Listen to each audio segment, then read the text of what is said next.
All right, we are live. We're going to wait for some people to get in the chat, but we are live. 2024 NFL mock drafts, plus a Q&A at the end of the mock. I will have the comments on another screen so I can see what everybody is saying. I'm going to go ahead and tweet out the link to the stream, but there is a chance that some things happened during this stream, so it's going to be pretty interesting. There is a chance that, like I said, Kirk Cousins could sign while the stream is happening. Other things could happen. Maybe Justin Fields is traded. Who knows? But we're going to go ahead and tweet that we are live. So NFL mock draft. Here we go. NFL mock draft with trades plus Q&A at the end of the mocks. Let's go ahead and tweet this out here. I will say the first pick is going to be pretty chalk. I don't think there's going to be any. I don't think there's going to be any question of or as to who the first selection is. So we're going to go ahead and get that one out of the way. It's pretty simple. It's going to be Caleb Williams. So I'm going to go ahead and do that here. Going to go ahead and draft Caleb. Let's take a look at the comments here. Love your channel, man. You're amazing. LFG. I appreciate that more than you know. Appreciate that. All right, let's keep it going here. JJ extended. I hope so. Let's go ahead and tweet this real quick. All right, let's go ahead and go into some trades here. All right, guys. Washington Commanders. They're in a unique situation. I really think you can talk yourself into any possible scenario for the Commanders. I don't know if the subscribe button is right across my face. I don't know if I can actually edit that out. We're going to go ahead and see. I'm just going to hope that it's not. I'm actually going to lean a little bit. Anyway, the Commanders, look, guys, they can go in any situation. You can very easily talk yourself into saying they are a very bad football team. They can trade this pick. There's 13 teams offering. Now, of course, I am managing all of these teams. The Vikings at pick 11 makes a lot of sense. The Falcons at pick 8 makes a lot of sense. I think we could do a trade realistically that would be something like 11, 42, 2, a 1 next year, and then a 1 the following year. And I think you could realistically offer this trade and say the Vikings go up and get Drake Maye.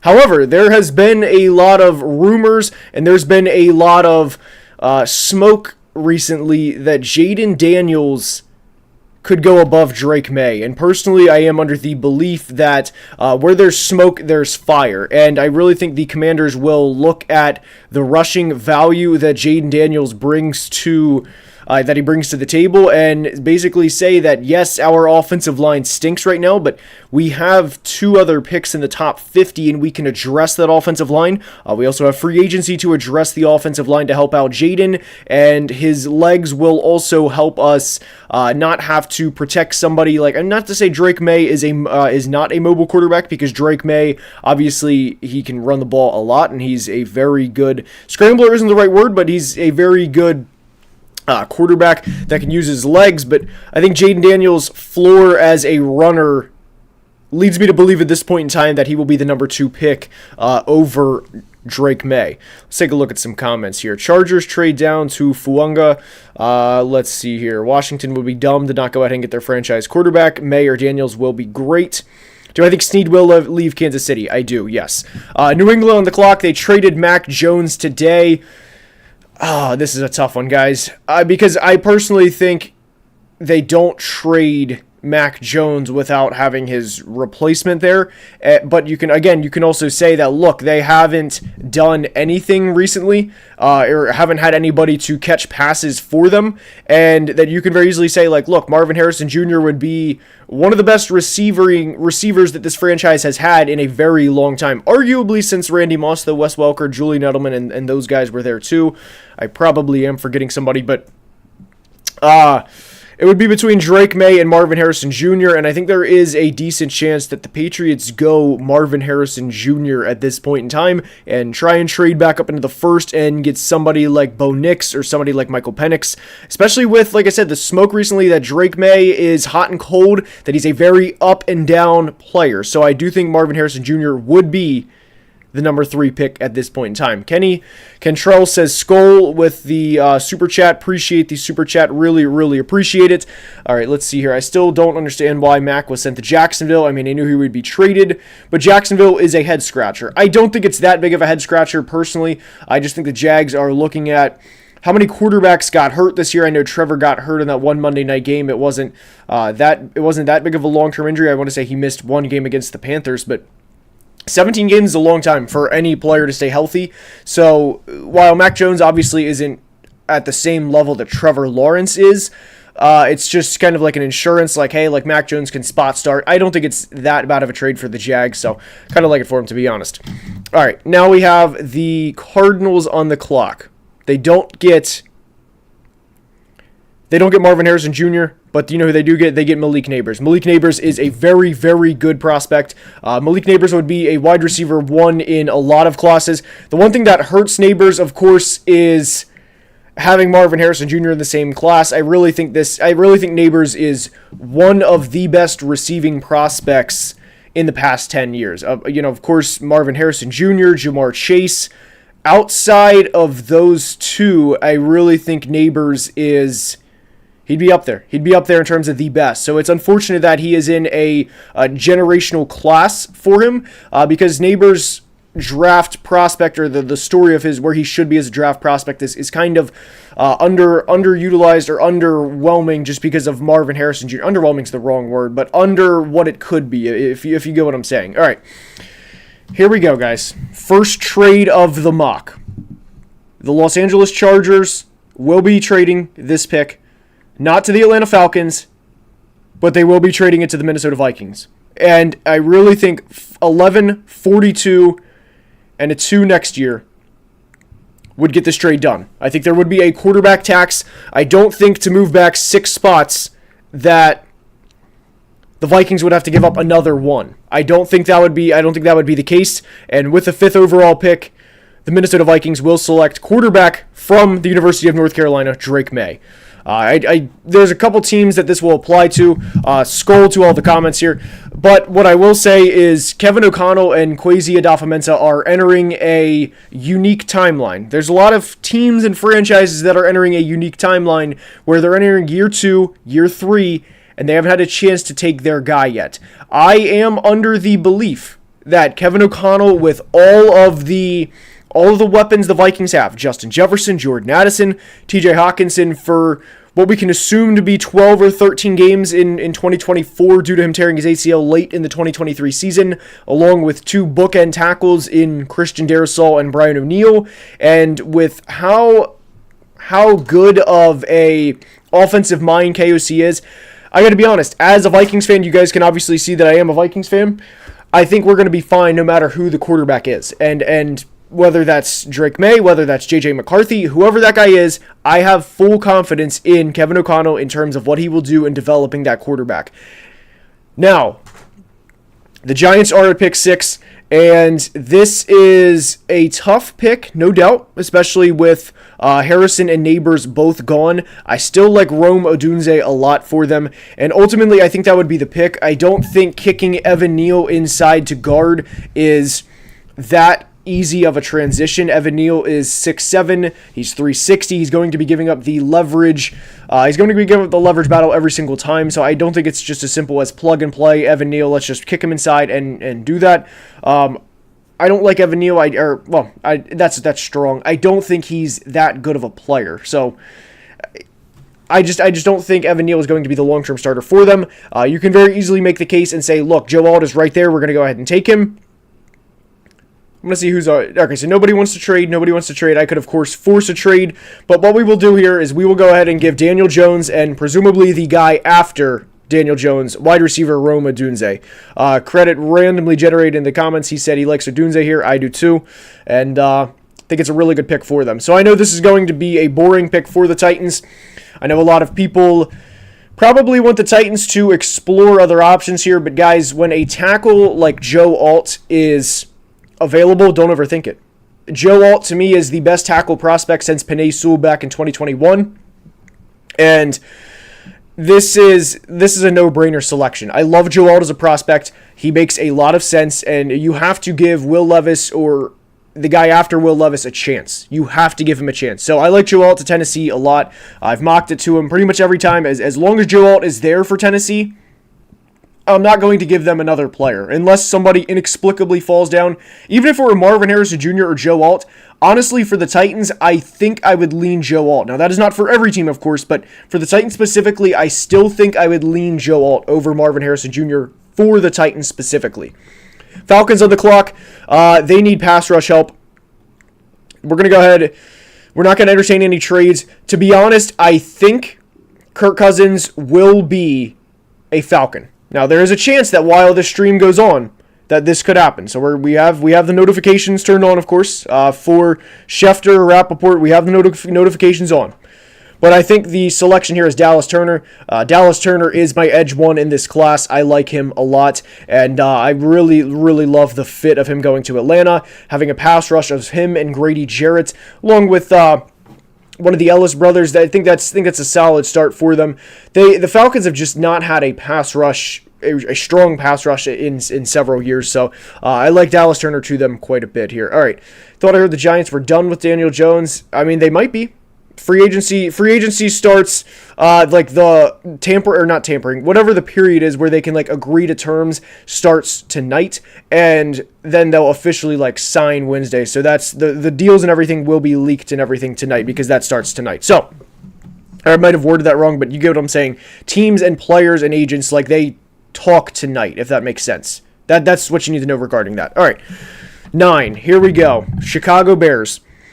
Now, I got to be honest. If anybody watched the mock draft that I had with Bengal, I panicked when the Bears were on the clock because Bengal took Rome Odunze for the Bears at pick 8, or for the Falcons at pick 8, and I panicked. I quickly said, look, they play Amon-Ra twice a year. They play JJ twice a year.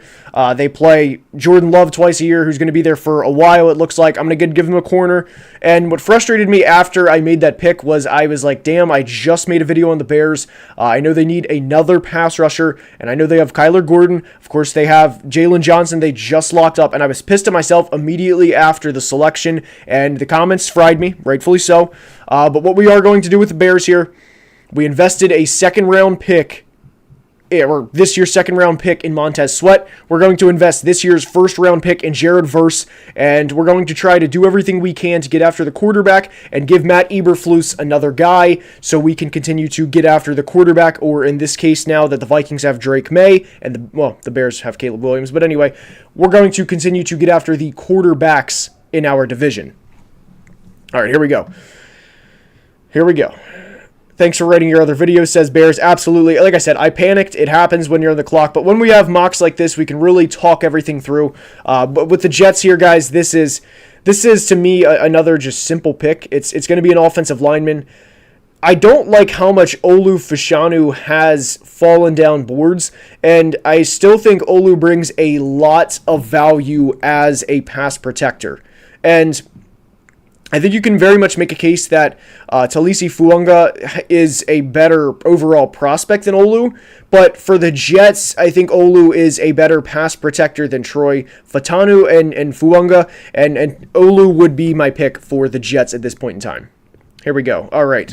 The Chargers are now on the clock, and guys, I think this played out perfectly for them.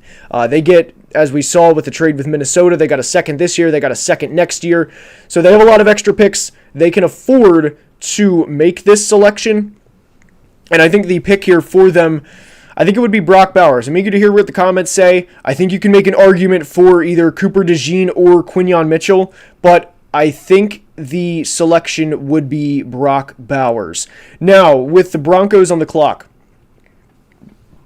All right, let's keep it here. Dalton says, great content. Keep up the good work. I appreciate that. More than you know, brother. Appreciate that. Where do I think Russell will end up? I'm going to say I think the Giants or the Steelers will be where he ends up. All right, here we go. Broncos are on the clock. Guys, this is simple. This is not, I don't even have to do anything else here. Just go to quarterback, pick one of these three. I think Bo Nix would be a better fit for them than J.J. McCarthy. However, I think Sean Payton is at the point where, let me kind of backtrack that. I think Sean Payton is at a point where the roster is, they just traded Jerry Jeudy for a 5th and a 6th, and I think they're at a point where they're just pretty much like, look, 2024 is going to be a 4 or 5 win year, and we are going to, J.J. McCarthy is going to Stink is a strong word, but he's going to go through a lot of growing pains in his rookie year with how depleted the Broncos roster is right now. I think there is, obviously, the Broncos can address receiver later in the draft, but we're effectively going to have a transition year in 2024, and J.J. McCarthy is going to go through the struggles, and we'll see what we can do in 2025. We're going to try to hand the ball off to Javonte Williams a lot this year, try and ease everything we can with J.J. McCarthy, and hope that 2025 and beyond will be better. Because now we're entering a territory with Sean Payton where it's like, all right, buddy, with all these moves, you better have something figured out. All right, with the Raiders on the clock, guys, I've made this pick a couple of times. To me, this one is, again, it's simple. I think Antonio Pierce, I love this fit so much for the Raiders. I think you can make a case that it's Fuanga or J.C. Latham, but the Raiders are going to play smash mouth football. They're going to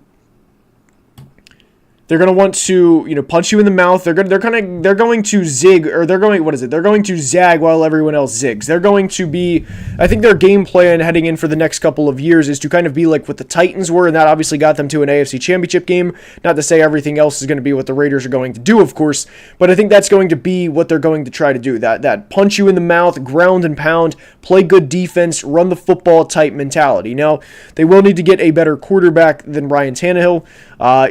I don't know if AP in his first offseason wants to gamble on Bo Nix, and Tom Telesco, for that matter, wants to gamble on Bo Nix and Michael Penix, but I love Fuanga to the Raiders at pick 13.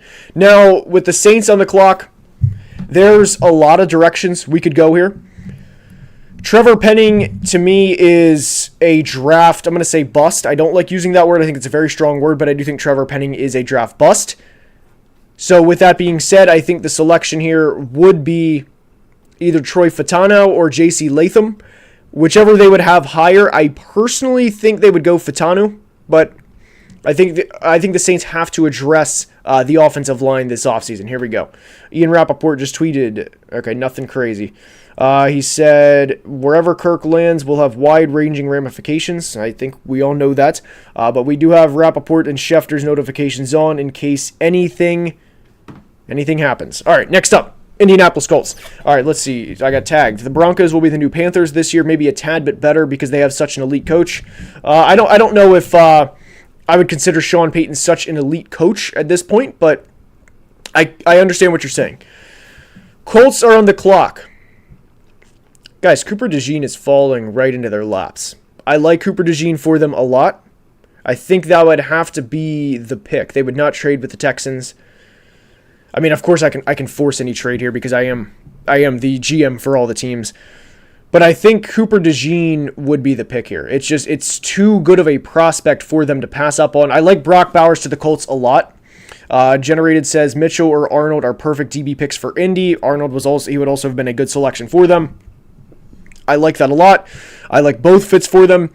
But with the Seahawks on the clock, guys, I think Seattle, with Mike McDonald as the head coach for the Seahawks, I think you can very easily make a case and say, look, we can get stronger on the defensive line. I know they just traded for Leonard Williams. But, guys, the Seahawks' run defense over the past few years has been awful. Sorry, I didn't mean to disrespect Byron Murphy either, by the way. But my point here is you can make a case that Seattle goes, I think, really anywhere. I mean, aside from corner, obviously they would not go corner, but at least in the first round they wouldn't go corner. But I also think that, we've looked at some elite teams over the past few years, and you can make up for players' deficiencies on offense if you have a good offensive line. I realize that's kind of like a no shit statement, or like, hey, dude, like, obviously, but Jackson Powers-Johnson, to me, guys, he is one of the highest floors in the entire class. I'm going to make a video on players that have high floors soon, but Jackson Powers-Johnson, to me, outside of one of the two, outside of like the Marvin Harrison Jr.'s, the Neighbors, he has one of the highest floors in the class. I don't see any way that Jackson Powers-Johnson will not be at least 5 or 6 year starter for a team, if not longer. I don't want to say 8 or 10 years just because that is a lifetime in the NFL, but at least a 5 or 6 year starter and just lock the position down and give your quarterback room to breathe when he throws the football. And not only that, but also make a big impact in the run game. So I absolutely love Jackson Powers-Johnson to Seattle. I think that fit I don't think there's a better fit in the draft, at least like from pick 16 on, than Jackson Powers-Johnson to the Seattle Seahawks. Next up, Jacksonville Jaguars. This is a tricky one, guys. This really is tricky here because Jackson Powers-Johnson would also fit with the Jags. I want to hear who the comments have to hear who the comments would like for the Jags, because Trevor ran for his life quite a bit last year. Zach Frazier, I think it's a hair early for him. I think it's a little early for Zach Frazier. I like Frazier a lot. You can make a case that they could have a third edge rusher. I don't think they would spend a first-round pick on that, given they have Josh and Trayvon, of course. I think you could, again, make a case that they could have a second DB to pair with Tyson Campbell. All right, let's see here. CB should be in play here. I agree. You know what? I was thinking Quinyon Brian Thomas to Jacksonville, says Michael. So I'm thinking Brian Thomas Jr. or Quinyon Mitchell. And I'm going to be honest, guys, I'm going to go with Brian Thomas Jr., and here's why. We are entering a period with Trevor Lawrence where there's been flashes with Trevor. Most notably the Chargers game, most notably the Ravens game. Those were both in 2022, where Trevor looked like he was going to be the guy that he was, projected as. Now, you can get in a whole different discussion of, well, Trevor shouldn't have been projected as high as he was. He shouldn't have been this, he's like, luck is here, Trevor's here, like just a little below. You can make that case. But now we're at a point where Trevor, I don't have the most confidence in him moving forward. To be honest, I know there's a lot of factors that goes into quarterback success, but we're going to do everything we can to help Trevor Lawrence succeed at the end, succeed in his year 4. Because, guys, I don't think Trevor's going to receive a $300 million contract extension right now. I think Jacksonville would be foolish to offer him that. And for anybody wondering, I'm not going to sit here and say, well, they traded for Mac Jones to give Trevor Lawrence competition. That would be just hilarious. But no. Do what we can to help out Trevor Lawrence, and Brian Thomas Jr. most certainly does that. All right, with the Bengals on the clock, as unfortunate as this idea is going, or as this is going to sound out loud, Joe Burrow has had 2 season-ending injuries in 4 years. We're going to do everything we can to limit opposing players contacting our franchise quarterback. The selection would be between J.C. Latham and Amarius Mims. I like both players a lot. I think both are first-round talents pretty clearly. I would go J.C. Latham here to the Cincinnati Bengals. All right, here we go. Next up is the Los Angeles Rams. There's a lot of places we could go with this selection too. All right, here we go. Los Angeles Rams. They just signed Kevin Dotson to a 3-year deal. I loved that deal for them. I think you can make a case with Havenstein getting older that they need to start to look for that replacement there. I think Amarius Mims would be a good fit, but I also would like Laiatu Latu for the Rams. I've mocked that to the Rams a couple of times already, so I'm going to switch it up here. I'm going to give Matt Stafford some protection, and we are going to swing for the fences like the Rams usually do. The Rams, if we know anything, this is their first-round pick since Jared Goff. They swing for the fences for first-round picks. Amarius Mims has a ceiling as high as anybody. I like Amarius Mims as a prospect a lot. And we're going to swing for the fences with Amarius Mims. Now, for the Pittsburgh Steelers, here we go. I think this pick, to me, is pretty easy. We play in a conference where we have, you name them, Patrick Mahomes, Josh Allen, Joe Burrow, Lamar Jackson. You get the point. Anybody. Justin Herbert. I'm not trying to disrespect any other quarterbacks. You get where I'm going. CJ Stroud. We have Joey Porter Jr., who had a very solid rookie year, and we're going to pair Quinyon Mitchell with Joey Porter Jr., and go from there. The Steelers also need DB help in a pretty big way. They just released Pat Pete, and I like that pick for them a lot. I say quite a bit, a little too often. I know that. That's kind of just something that I go to, but I like that pick a lot for the Steelers. Next up, Miami Dolphins. They quietly need offensive line help. A lot of their success this year, obviously, they had Raheem Mostert have the franchise record with touchdowns. Tyreek had his second straight 1,700-yard year, but they also need offensive line help. Let's go ahead. Can we pull up 2 position groups? We can. I think Graham Barton he has versatility at all 5 positions. I think Graham Barton will, in a similar mold to Jackson Powers-Johnson, I think he has a really high floor at the NFL level. I like Graham Barton a lot as a prospect, especially as a mid to late first round pick, especially for a team in Miami that just needs all around help, along the offensive line. All right, Eagles. How are we feeling? I know where I'm thinking. To me, this is a pretty easy pick for the Philadelphia Eagles. I mocked the Eagles, Christian Gonzalez or Devin Witherspoon, every time at pick 9 last year. Pick 10 because they traded to pick 9 to get Jalen Carter. But pick 10, I mocked him a corner every time. I don't want to say I wish they wouldn't have taken Jalen Carter, but I wish they would have taken Christian Gonzalez. And I think they'd be in a much better situation on the back end than what they are right now. We're not going to make that mistake. Terrion Arnold or Nate Wiggins is the pick here, or the choices. And I think Terrion fits a little better with Philly. I like both. Terrion Arnold, I think, is just a Philly prospect. He's not afraid to come up and play the run. Terrion Arnold is extremely tough. He's physical. I think in terms of matching a player's play style to a city's personality, I don't know if there's a better fit than Terrion Arnold than going to Philly. All right, next up, here we go. Houston Texans. Take your pick between Jerzon Newton and Byron Murphy. These are not my rankings. These are the PFF Big Board's rankings. I personally think that Jerzon Newton is a little bit better of a prospect than Byron Murphy. No disrespect, of course, is intended to Byron. But Jerzon Newton's draft stock recently, it's taken a bit of a falling. There were a lot of times early in the year where Jerzon was getting mocked at pick 11 to the Vikings, and just with the rise of other players, like Jackson Powers-Johnson, for example, like Brian Thomas Jr., for example, he's just kind of fallen. I still think Jerzon is a top 15 player in this class, and if Houston can get him at pick 23, I think they have to go there. All right, Dallas Cowboys are on the clock. Guys, this is an interesting spot here. Byron Murphy is the pick now that Fletcher retired. Howie can't stop himself.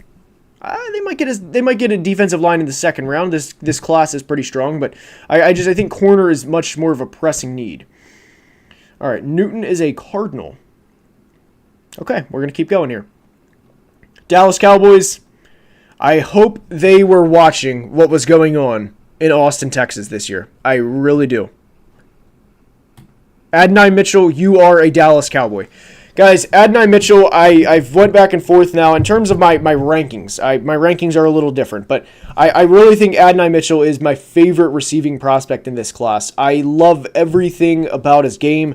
There's nothing he can't do. I think he just projects I think he will just transition so seamlessly to the NFL level, and if he can be a wide receiver 2 behind CeeDee Lamb, aside from, I don't even know where another situation. That's just such a good fit for him.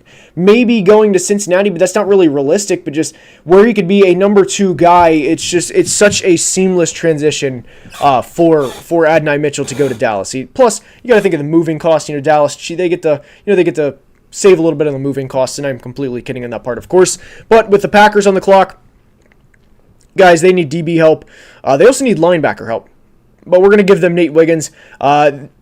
Oh man, I just forgot for a sec. Eric Stokes, they took him back in the first round of 2021. He has not panned out. He's not been able to stay healthy. He has played just 12 games in the past 2 years, and I really think DB is the route that Green Bay will go. Aaron Jones also getting up there in age. A.J. Dillon is a free agent. I think running back is a position they will almost certainly address in free agency. Or not necessarily free agency, but the draft, especially in the 4th and 5th round of the draft, maybe even the 3rd round. But they're not going to address running back in the 1st round. So I love Nate Wiggins to the Packers. All right, let's see here. Let's see. Somebody said, okay, he said, Omar, your content is elite, man. Keep it up. I appreciate that, guys. Appreciate it. Let's keep it going here. All right. Tampa Bay on the clock. This is another tough pick here, guys. This really is. I think with Todd Bowles as the head coach, I think they're going to continue to stay on the defense. They're going to look at that 2020 team that just got after everybody. And Joe Tryon-Shoyinka has not exactly panned out for him. He only has 13 sacks in 3 years. He has 0 seasons with 45 or more pressures. I think Latu makes a lot of sense, and Latu, to me, is too talented to still be on the board at pick 26. And Shaq Barrett was released, so again, I love the fit with Latu going to Tampa, and I think that's, I'm not going to say it's my favorite fit in the whole entire draft, but I think it's one of my favorite fits. I love Latu going to Tampa. All right, Arizona Cardinals on the clock. Guys, Byron Murphy is staring them right in the face. Arizona simply needs to get better, and Arizona will walk out of the first round with Malik Neighbors and Byron Murphy. That's a hell of a haul for them. They still have a couple picks early in the second round, so that's really a hell of a haul for them. All right, the Buffalo Bills are on the clock. We're looking straight for receiver, guys. We're going to try and effectively draft the Gabe Davis replacement. And Troy Franklin, the play style is not exactly the same, of course, but Troy Franklin he's tall, he's fast. The Bills quarterback has a pretty strong arm. You might have seen him throw the ball, 70-plus yards a couple times. Josh Allen, pretty strong arm. Troy Franklin makes a lot of sense. I think he's also a good complementary pick or a good complementary receiver to Stephon Diggs. Somebody said Xavier Legette for the Bills. I think Xavier at pick 27 is a little rich. Or 28 is a little rich. I'll get more into that after the mock, but I like Troy Franklin in Buffalo, and again, he'll be the Gabe Davis replacement, so I think that's a good pick. We're seeing if we have any tweet notifications here. Anything. Ian Rappaport said, Bobby Wagner expected to test the market. Viewed unlikely he returns to the Seahawks. Okay, so nothing big quarterback-wise. All right, here we go. All right, 29, Detroit Lions. Guys, they need corner help. Kool-Aid McKinstry's right there. TJ Tampa. I view Kool-Aid top 30. TJ Tampa top 40. I don't think they're 35, 36. I love Mike Sanders still, but Kool-Aid McKinstry going to the Lions. This is a player that Dan Campbell would absolutely love. Dan Campbell and Brad Holmes, in terms of the players buying in, I don't know if there's a DB in this.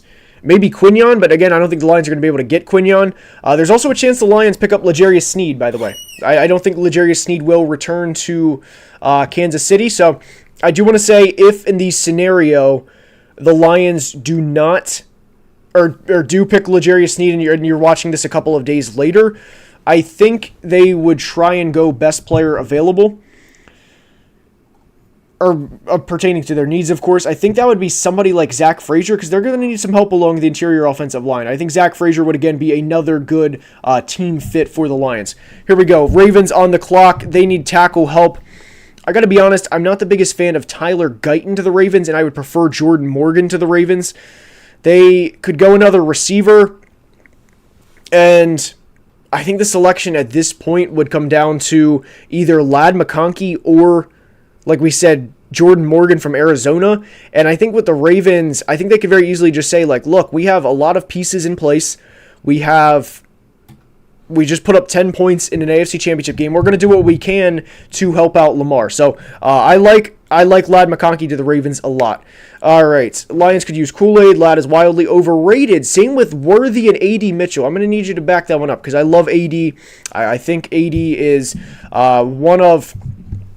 He is one of my favorite prospects in the draft, and I think I think he'll be a first rounder. I would actually be extremely, extremely surprised if AD is not a first rounder.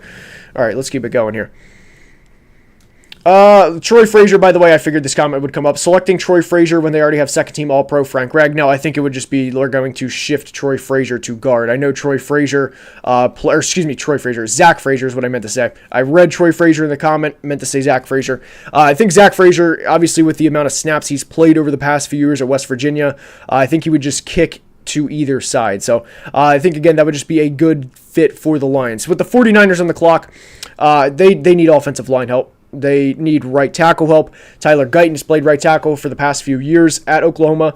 I think that's a good pairing here. I like Tyler Guyton to the 49ers. And again, it would be either Guyton or Jordan Morgan. I do like Kingsley Suamataia as a developmental pick, but I don't think Kingsley will be a first-round pick. Although I think he is, like I said, a good developmental guy in the early to mid-second round. I just don't think he would be at pick 31. Now, Kansas City Chiefs, where do we go here? Or do we trade? Do we trade out? We're going to look at trade options, guys. We are going to look at trade options. And I think here's what we're going to do. Because the New England Patriots, we're going to force this trade. The New England Patriots just traded Mac Jones.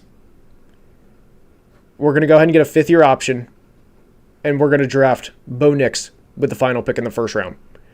And we're going to have the New England Patriots have a quarterback and receiver duo of Bo Nix and Marvin Harrison Jr. for their future. All right, here we go. I know a lot of people, the comments are going to be spicy after that one. The comments are going to be very, very spicy after that one. Curry Lover says, I'm a Pats fan. I love this trade up. That's what's up. Hey, someone loves it. I know there's going to be a lot of comments that are going to be like, man, you don't know ball. You're a bozo. Things like that. I know that's coming. I know that's inevitably coming. But sneaky Pats move on brand. It is very sneaky. Somebody said, bro cooked. Appreciate it. What a shitty trade for KC. We're trading back 2 picks. We got an extra 4. Like it. Over-modulated audio. Turn it down. Hold on here. Work with me for 1 second. Is that better? Somebody said over-modulated audio. Is this better? Jonathan, I need your feedback here, brother. Need your feedback. Bozo, you don't know ball. I love that. I love the comments that I don't know ball. Love it. All right, very solid draft. Drake Maye to the Vikes. I'd say Chiefs go receiver. I still think they will go receiver. Let's see here. Am I doing free agency predictions? I'm not going to go through all of them. We can pull up the free agent list here.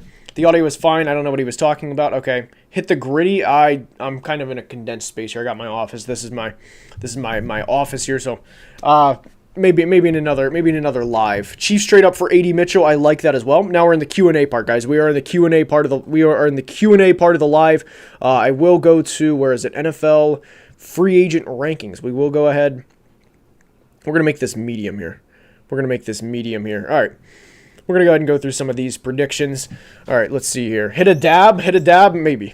Anyway, I think you're smoking crack with that number 2 pick. Love the majority of the draft, though. Appreciate it, Poop Shoot McGee.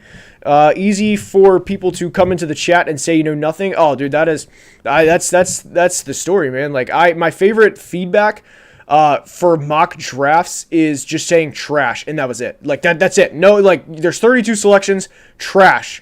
And that's the entire feedback. Thanks. I appreciate that. Really, really constructive in terms of, what you're upset about in terms of everything. So I love that. All right, let's see. Am I streaming the draft? I absolutely am. Yes, sir. Now we got a couple trash comments. This was actually solid, more realistic than most drafts. I'm going to see if I can go back, because I do kind of want to go back here. Oh, I can't go back. I did enjoy doing that mock draft, though. That was fun, guys. But we're going to go back to free agent rankings. All right, bro. For some reason, you know what? I'm gonna go back and do the mock draft again. We're gonna all here. We're just gonna restart. We're just gonna go through this. It was Caleb. It was Jaden. Jaden was down a little bit. We're gonna go back here. Patriots took Marv. Cardinals took Neighbors. We're gonna have it on the screen so everybody can see what the picks were. Chargers traded with the Vikings, and we're just gonna go ahead and force this trade here. Vikings took Drake Maye. Giants took, they took Roma Dunze. I was just forgetting for a sec. People are saying trash because they're joking. It's a lot of the time. It's just keyboard warriors. Oh man, you don't know ball, and it's okay. I appreciate the feedback. All right, let's see here. Favorite draft prospect to team fit for the whole class. Man, they got to be realistic, of course. They have to be realistic. You can't just say oh, Marvin Harrison Jr. to the Chiefs because Patrick Mahomes would throw him 20 touchdowns a year. So it's got to be realistic. I would say My favorite fit, realistically, is, I mean, of course, like Caleb to the Bears because, he's like supposed to be like a franchise savior and all that. But I would say Joe Alt to the Titans. I just love that fit so much because they have Peter Skoronski on the left side. They're giving their quarterback a chance, and that's the biggest thing. So that would be my favorite pick. I'm just re-going through the mock draft because that's I want everybody to see, I want that to be on the screen here. I don't remember what the pick was for the Saints. I think it was J.C. Latham. It might have been Fatanu. I don't remember what the Saints pick was. I gotta be honest. Does anybody remember what the Saints pick was? Most people saying trash or Mad Warriors. Hey, that is what it is. Appreciate the super comment, Jacob. And Mike says Packers won't take a 173-pound CB. Look, I like Nate Wiggins a lot. I understand if you want to say the Packers take Kool-Aid, if you want to switch those and say that the Packers take Kool-Aid and that the Lions would take Nate Wiggins, go for it. But I like both fits for them. All right, Vikings at a future second. I was just going through the trades here. I took Fatanu to the Saints. Appreciate it. Colts went Cooper DeJean. I do remember that. Seahawks, of course, went JPJ. I love JPJ. This was Brian Thomas Jr. We're going to go and just keep going through these. Bengals took, I think they took JC. Rams went high ceiling. They went Amarius Mims.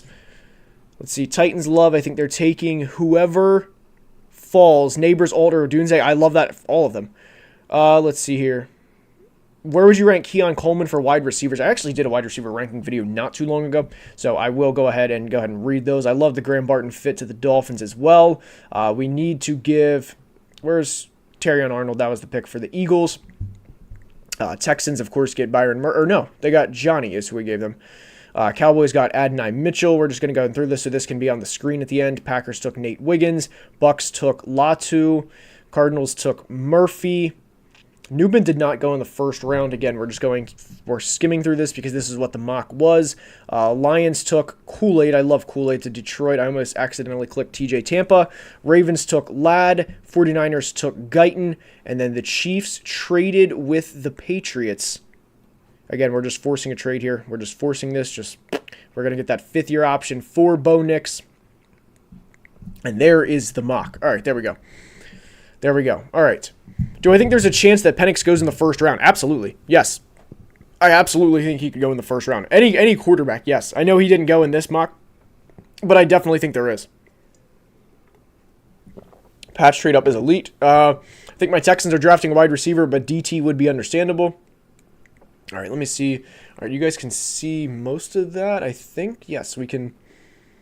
There we go. There we go. Everybody can see. The only picks we can't see are Jackson Powers and then Bo Nix. All right. I'd like to see the Texans to draft a receiver. I did that one time, and then the Texans fans were like, hey, man, like, we love the pick. We love helping CJ out, but we also want to be able to stop the run when teams play us and actually rush from the interior. So I understand that, too. If the Bears draft MHJ, would you be surprised? Yeah, extremely surprised. Just because, like, if Justin Fields, hypothetically, let's run through this. If he was the guy, there would be no unfollowings of the Bears on social media. There would be no, hey, we're thinking about taking Caleb. There would be nothing. It would just say, like, we are taking, Justin Fields is our guy, and there would be nothing. Like, Caleb Williams, as far as I'm concerned right now, is a Bear. All right, will Spencer Rattler be a round 3 or 4 pick? To be honest, I think he's going to be end of round 2. Round 2, early round 3. I will have a quarterback rankings video coming out in the next 2 weeks or so. Let's see if we have any tweets. Okay, so no, Rappaport, still nothing in that regard. All right. If the Eagles do get a first-round corner, do they just bench Bradbury or cut him to free up a roster spot but eat the dead cap? I'm going to be honest, I don't have a good answer to that right this second. I'd have to look up their cap situation. Let me get back to you on this. But I'm going to continue to look at other comments. What do I have for Lions I can't see and just got here? I'm going to go ahead and move the screen down then. We're going to go ahead and move the screen down. There we go. To answer your question, though, Kool-Aid McKinstry. It should pop up now.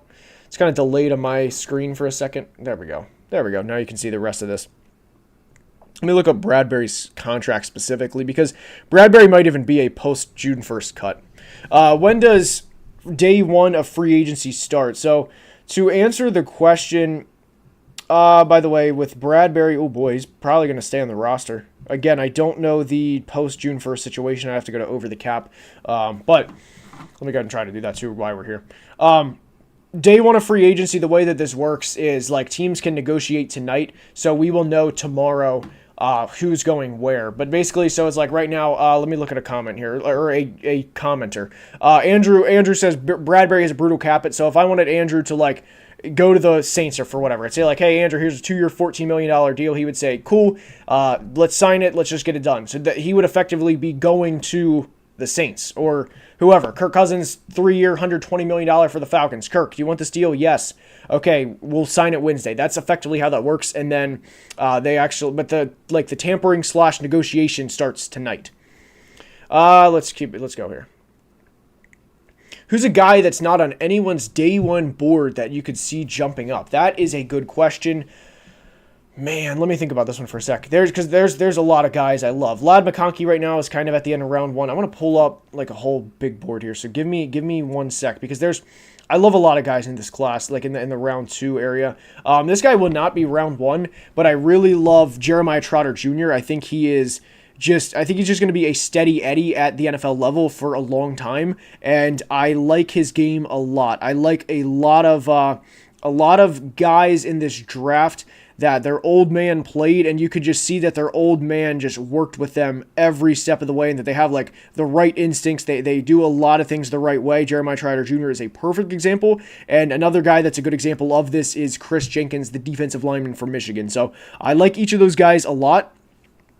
And I think especially with Chris that he's just kind of like mid-day 2 right now, but if somebody took him in the round 1, it wouldn't surprise me at all. All right, Jacob says, I think Kool-Aid will play more of a slot corner role than an outside corner role. What are your thoughts on his role in the NFL? To be honest, I would agree with this. Kool-Aid's long speed, it scares me. It honestly, like, not that Kool-Aid, is going to be slow, but there were times on tape where his long speed scare me, and I'm not necessarily factoring in 40 times with every single player. Keon Coleman's a big one where I think Keon's game speed is a lot faster than a 4.61, which is what he ran 40-wise. But I would agree with that Kool-Aid would be ideally more of a slot corner than he would an outside corner, which I don't think is even, I know that used to be like a negative thing. Like, oh, this guy he's a slot corner, he will never be able to play outside. But guys, with the amount of 11 personnel that's played in today's NFL with 1 running back, 1 tight end, and 3 receivers, I think that's completely fine, and I think Kool-Aid is absolutely worth a first-round pick. So to answer your question, Jacob, I think he will play more of a slot corner than an outside as well. I don't think he will be slot exclusive, but I like Kool-Aid if he goes to the right situation. If Kool-Aid is put out on an island outside with big guys, like big, tall receivers early on, then I think he will be set up for failure. But I like Kool-Aid's transitions to the NFL. All right. Why did I pick Adonai Mitchell to Dallas? I like the fit a lot. He would be a great number 2 for them, and it would be one of the best situations. Junior Colson is sneaky good too. I love Junior, man. Junior he's rose up my board a lot.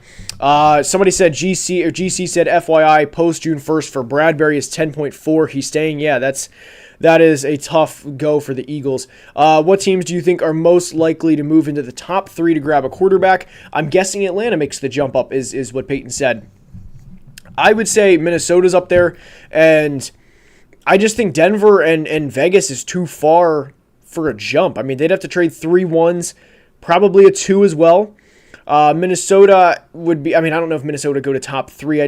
Top 3 is going to be a lot, guys, especially in this class of all classes. But hopefully for the teams, like for the Vikings, Broncos, or Raiders, for their sake, that the Drake Maye smoke for them keeps happening, because that would be ideal for them.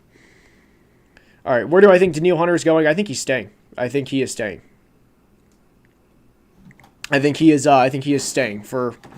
He's said multiple times that he absolutely loves Minnesota, and he is. He's a longtime veteran. He loves Minnesota, and he said multiple times that he would love for his career to end, or career not end. End in Minnesota is what I meant, not like this offseason. Jacob says, I also think people are dropping Tez Walker and sleeping on him simply because he had 2 or 3 drops at the Senior Bowl, a steal in the second. Man, I got to be honest, guys. I am not like there's other YouTubers, and I'm not like throwing shade at anybody in particular. I've seen it across the platform over the past 5 years, where people will say this guy sucks. Like he is going to be a bust at the NFL level. It can be any position. It could be an offensive tackle. It could be a corner. It could be a receiver. Whatever. But I'm not a big fan of, oh man, this 21-year-old kid, he sucks. Like don't take him. Like he's gonna be a bust. And then like pat myself on the back because I was right about that. I'm not a fan of that. However, I'm not the biggest fan of Tez Walker's game. I'm not the biggest Tez Walker. Like I'm just not a fan of Tez Walker. I don't think he is that good of a player. I think he's more of a third round pick than late day one, early day two, like we saw earlier in the draft process. But again, I'm not going to make a video and just basically grill Tez Walker and say like, nah, like Tez Walker stinks. I'm not in that, like, that's just not what I want to do with the channel, to be honest. Let's see here. Tom Pelissero reported the Broncos may be a team to watch for Kirk. I would just be extremely surprised. I don't think they can afford Kirk. I'm sure that they could maneuver money around, but with that amount of money with Russ, I'm just going off of like, I didn't like look up the Broncos cap situation before this. I just also don't think Kirk would want to go there. I just don't think Kirk would have any desire to go there. All right. Do you think there's a chance that Caleb does not go number one? No, I think we might as well just move on to pick 2 now, personally. Quick question. If Panthers deal Burns, where do you think the most likely spot he would go? I love the fit for the Rams. I love that. I think LA tried to trade multiple first-round picks for him during the 2022 season. That is confirmed. There were a lot of reports that said, like, LA offered multiple first-round picks for Burns. I would love Tampa, but just they would never trade him in division, rightfully so. There's no reason that Burns would go to Tampa, especially when Carolina can control it.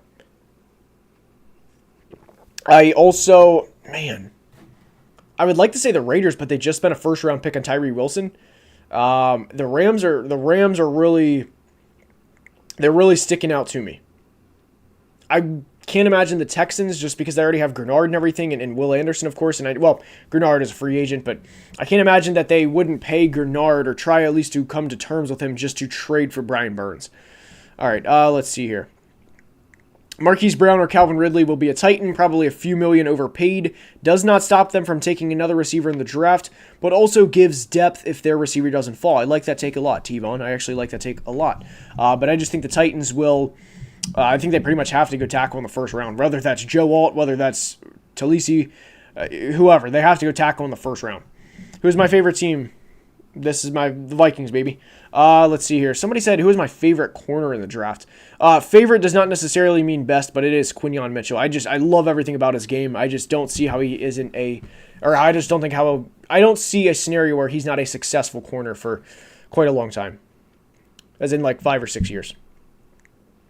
What do you think of Xavier McKinney to the Packers? I like it. I think the Packers will be very active in either free agent. I can't imagine they spent a first-round pick on Tyler Nubin. Not that would be bad, but I think they could address safety in free agency and then corner in the first round. So I like that. I like the fit of Xavier McKinney to the Packers a lot.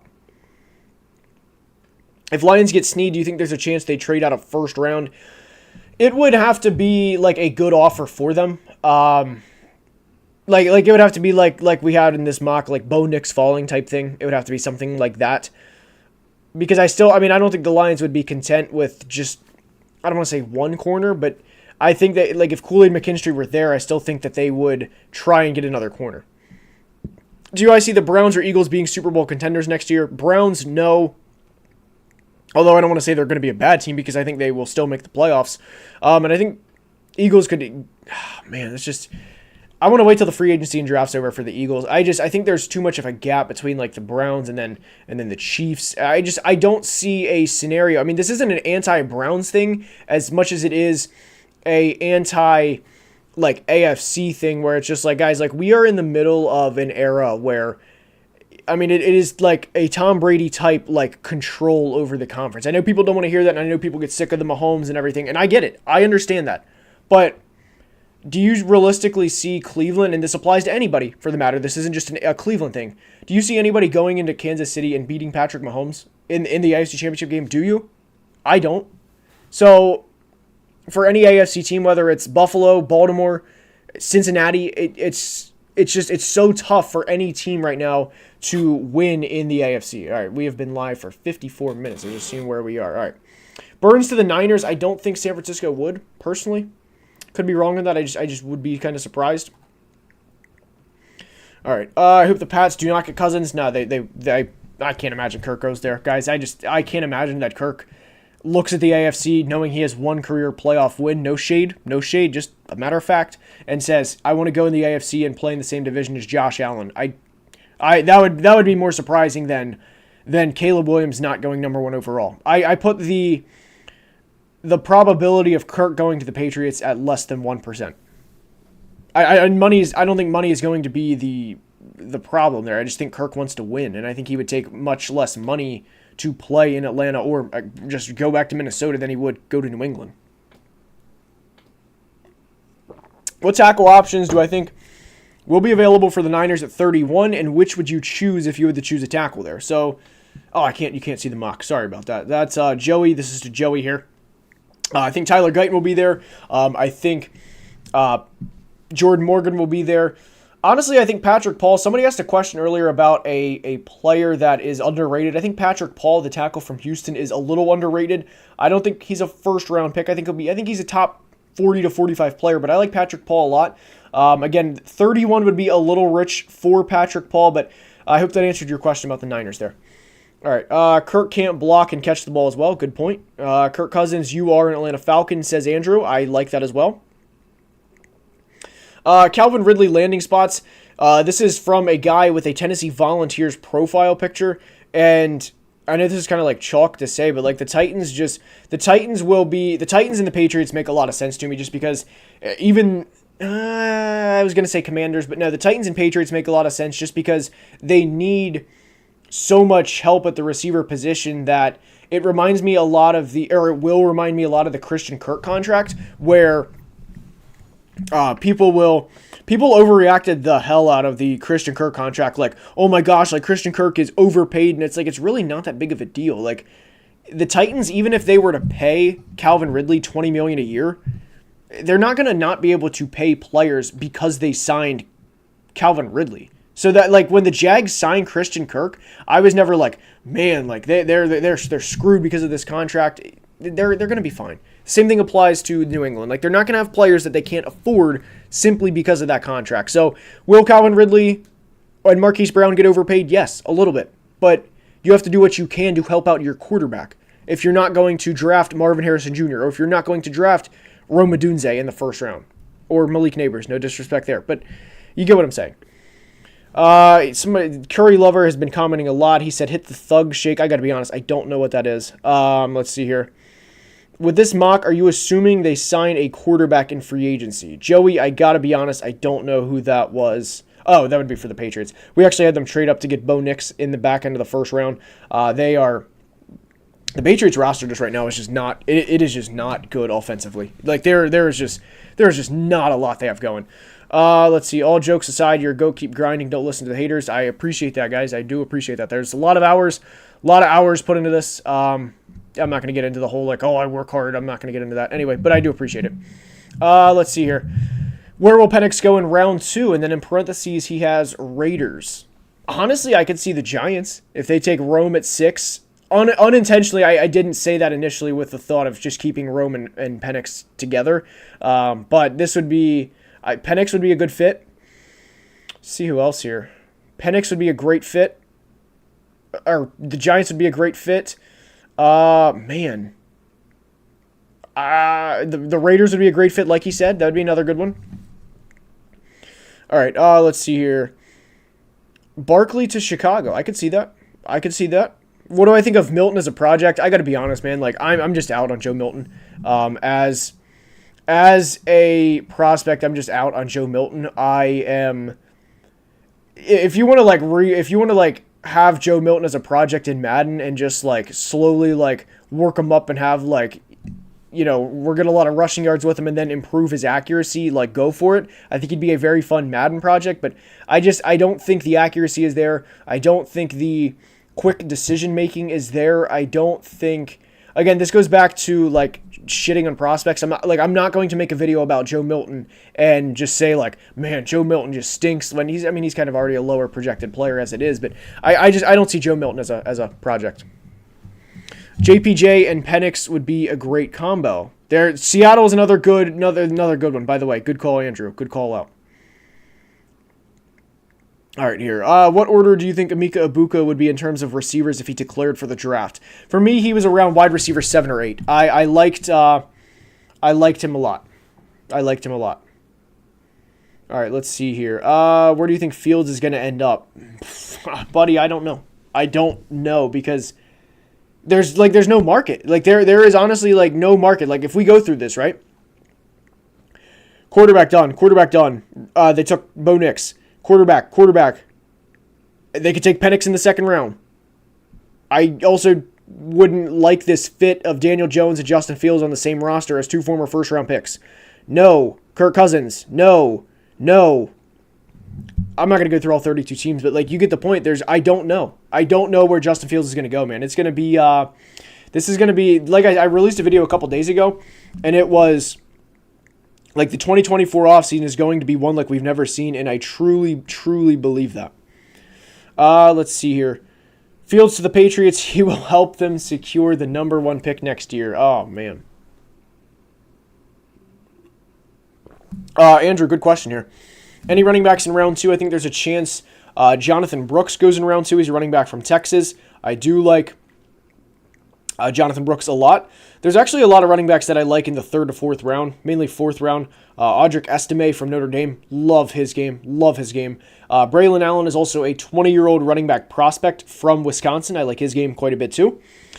Somebody said, can you give your top 10 receivers in the draft? Blake Corum, good call. Eric, good call. Let's keep it going here. What is my most painful Vikings moment?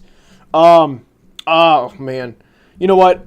I'm going to go. This is probably embarrassing, probably something I should not share, but it is definitely the 2009 NFC Championship game. That is by far. The Saints, that's by far. Anyway, my top 10 receivers, Marvin Harrison Jr., Malik Neighbors, Rome Odunze, I got the list pulled up here, Brian Thomas Jr., Adonai Mitchell, Troy Franklin, Ladd McConkey, Keon Coleman, Jalen Polk, Xavier Worthy. That is the top 10. I have Roman Wilson and Xavier Legette as 11 and 12. But no, anyway, the Saints championship game, that was just bad, man. Like that, I mean, that was the Bounty Gate game. That was there was just a lot going on in that game. There was a lot. Yeah, and when Garrett Hartley made the kick, I was only 11, so just not, yeah, man, just not a good game. Anyway, after that's definitely my most painful moment by far. And then after that is actually Blair Walsh. So Blair Walsh would be too. All right, let's see here. You're a GOAT. Good night. Appreciate it. Appreciate the comments, Curry. That was a lot of comments from you. All right, let's see here. Let's see. Shin says, if there would be a receiver to have a Quentin Johnson level rookie year, who do you think would be closest to replicate that? So, little context here. There's a lot of receivers that I would take in this class over Quentin Johnson. Like, as a prospect, whoever your guy was last year, whether it was JSN, Zay Flowers, QJ, Jordan Addison, those were the top 4 in the first round.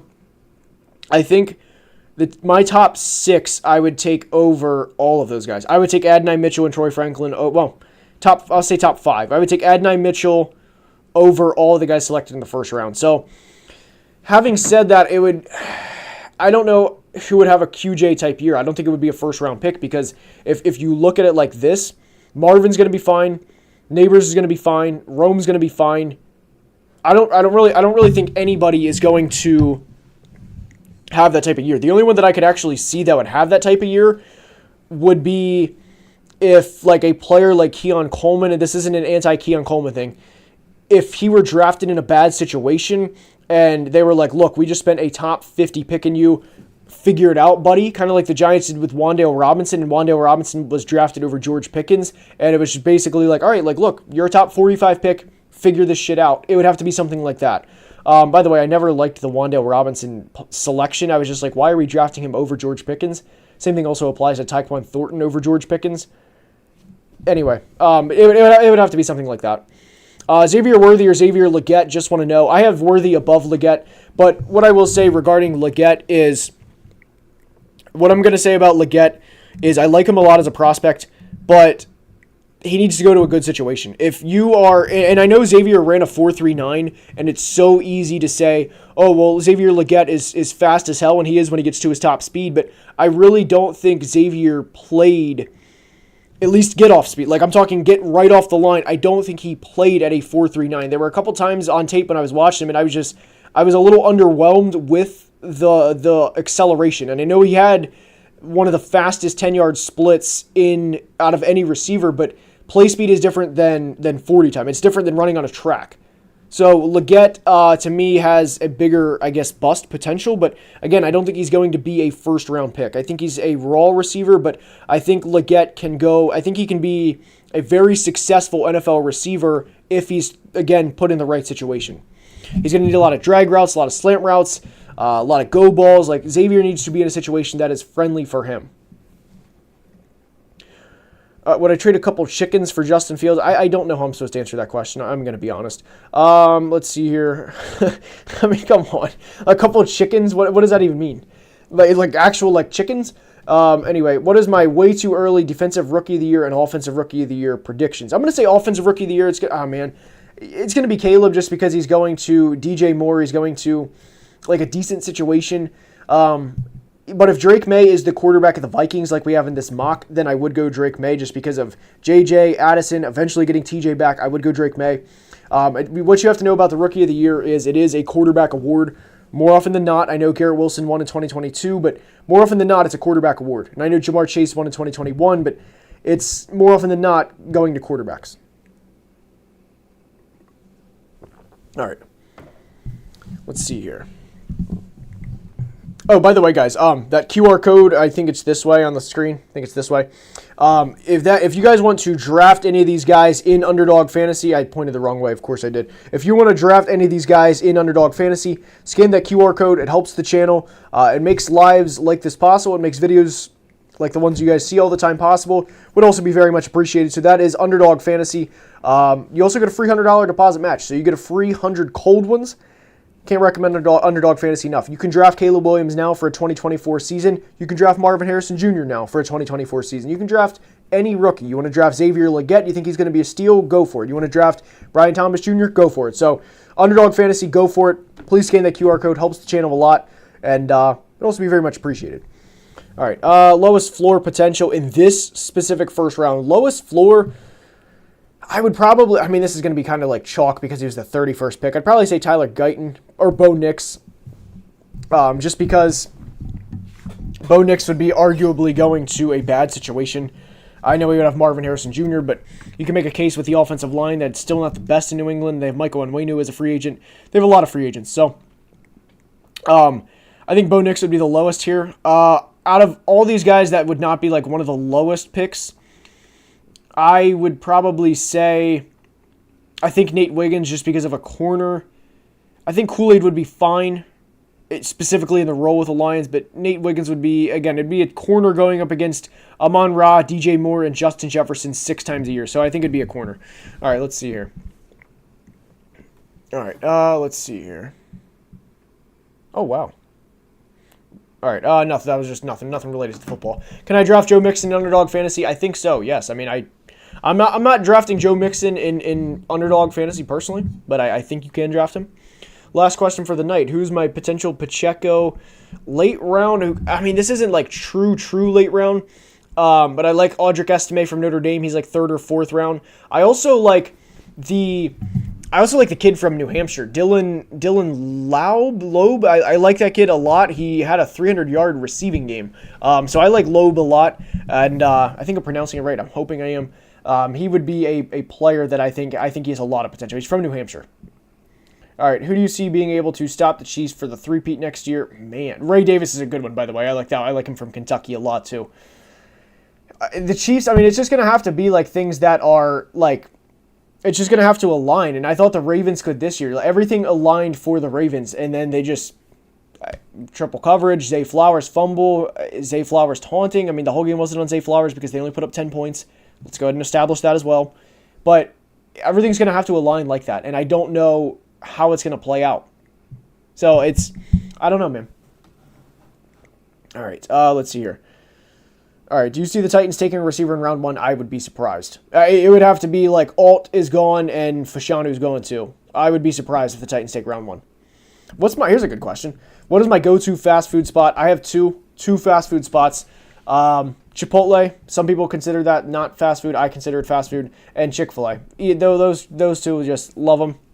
Chef's kiss, Chick-fil-A, spicy chicken sandwich, grilled chicken nuggets, classic. Chick-fil-A, my Chipotle bowl, it's double chicken, double rice, cheese, black beans, fajitas, medium salsa over mild, by the way. And I forget, corn, yeah, classic. Am I worried about Olu's baby hands? No, I think that's a little overblown and my voice kind of cracked there, but I'm not worried about Olu's baby hands. I'm not worried about that, man. I'm making you hungry. Smallest hands for the tackles. I know like hands for quarterbacks make a difference, but guys, like Olu was such a brick wall for most of the year. He had one okay game against Ohio State. I think he'll be fine. Thoughts on Worthy's catching woes and him giving up on plays? The catching woes are more important to me than giving up on plays. Catching woes is something that I think, you can't ignore them, but I think it'll definitely, I think it just with reps on reps on reps, I think it'll just eventually take care of itself. Like every receiver drops passes. I know some more than others, of course, but I think Xavier Worthy will be fine. And if this kind of makes you feel better, I didn't mock him in today's first round. So I think he'll be fine. All right. Do you feel like the Ravens completely coached themselves out of the AFC Championship game? Yes and no. Coached themselves out of it. I think it was a combination of everything. There was no coaching decision in Lamar throwing in triple coverage. There was, the Zay Flowers fumble just sucked. But, they held him to 17 points. Like, you held the Chiefs to 17 points on your home turf or home field. You have to be able to, win those games. That's all there is to it. But the six carries was awful. So, thoughts on the 2025 class? It is weaker than this year's. I have not dove into that class obviously as much as I have 2024. I just know consensus it is way, way lower. Let's see here. Jordan Love MVP, I'd be kind of surprised. It could happen, of course. Let's see here. Let's keep it going here. Vikings record next year, I can't predict that just with the quarterback situation because we could have JJ McCarthy, we could have Michael Penix, we could have Drake Maye. Hopefully 8 to 10 wins for the Vikings. How do I sub to my Patreon? So I actually postponed that for now, just because I put too much into this that I wasn't making exclusive enough content on Patreon, and I appreciate the support, truly. But if you want to support in any way, like I said, the sponsors help Underdog Fantasy. If you can, of course, it's again all support is appreciated beyond measure. But I did suspend the Patreon for now. Like I said, I'm way too busy with this, and I'm actually working on a video that'll be out Tuesday, and then we're gonna do a Drake Maye video soon, and spoiler Drake Maye video soon, and of course we'll be reacting to all the free agents, all the free agent signings and grading everything. Vikings should take Sam Hartman. Or come on. Sam Hartman or Rattler with their first round pick. Come on. Do I think Chicago can make the playoffs with Caleb and a good defensive free agency? I do. I actually do, yes. Yes, I do. Do I think the Raiders jump in the draft and get Jaden Daniels? Do I think they will? Personally, no. But I think they can. It wouldn't surprise me at all. Let's see. I've done the Underdog Fantasy. Follow you on Twitter and TikTok. Join the Discord. I appreciate that, man. More than you know. Really, truly appreciate that more than you know. Falcons will get a wide receiver. I wouldn't doubt that. But Rome went at pick 6. So they had 3 in the top 6. The Falcons, I wouldn't want to go Brian Thomas Jr. at pick 8. I do appreciate that easy money, though, by the way, a lot. All right, let's see, guys. We have been streaming. Oh, man, hold on here. For an hour and 13 minutes. I think it's about to wrap it up, guys. I think it's about to wrap it up. I appreciate everyone being in here. I hope you guys enjoyed. I really do. Rome Odunze would be a great compliment to Drake London. I agree. Let's see here. We're going to answer a couple last questions here. Let's see. Do you think you could complete one pass in an NFL game with an elite offensive line in 20 attempts? I'm going to be honest. I do. I do. You could say, technically, one of those touch passes, that's a complete. I'm assuming you're going for, an actual pass, like a slant or a drag or even, there's no way I could complete anything beyond 10 yards. No way. But if we're talking about 0 to 10 yards, I could force a pass in 20 attempts. Bat said, been watching your show for years. Love the show. I appreciate it. There's, like I said, hopefully it's improved from your sake over the past few years because, like I said, there's just hours and hours and hours put into it. So that is always the goal, to improve. Appreciate it. Panthers at 33 would be receiver. Good mock. Let's do this again sometime. We absolutely will. My favorite position to play, receiver. It's just, you know what you're doing. You can set DBs up. I love the mental aspect going into that. And I think you see that on tape with a lot of guys, and it's fun, like, knowing, obviously the receivers know what they're doing, the DBs don't know what they're doing, and you can just see how guys set them up. So, receiver. Let's see here. Good mock. Yeah, like I said, we will absolutely do this again, guys. I'm going to try to be live more often before the draft. We will be live draft day 1 and day 2.